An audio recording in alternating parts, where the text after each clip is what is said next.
2025 has become the year Vladimir Putin took his war against Ukraine to the skies. With Russian ground forces struggling to gain territory and facing over 1 million casualties, Putin has shifted his strategy.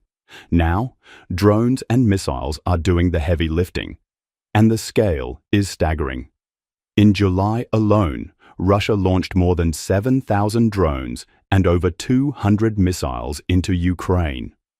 On July 4th, following public frustration from US President Donald Trump, Putin responded with a massive assault. 539 drones and 11 missiles on American Independence Day.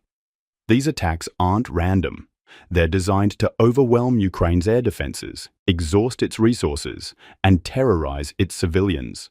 In June, these strikes killed over 230 people and injured more than 1,300.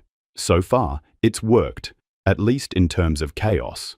But beneath this storm of drones lies an opportunity, because Putin's reliance on aerial warfare exposes a growing weakness. His ground campaign has failed.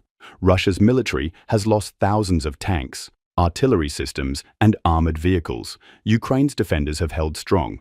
Putin's only viable pressure point now is the sky. That's why Ukraine's counter-strategy is simple. Take control of the air. The arrival of US-made F-16 fighter jets in August 2024 was a turning point. Ukraine is using them not just to defend, but to strike, targeting drone factories, airfields, and Russian logistics hubs. And more F-16s are coming, thanks to European partnerships. But jets aren't enough. Ukraine needs a full-scale air defense network. In July, Germany and the US announced the delivery of 5 Patriot systems to Ukraine. Gepard anti-aircraft guns are already intercepting drones. And the US has approved support for Ukraine's aging Hawk systems to bring them back online. Together, these defenses form a critical shield. But there's a problem: time.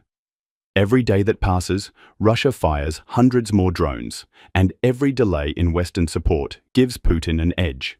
Ukraine's ability to defend its skies depends entirely on how quickly and how boldly its allies act.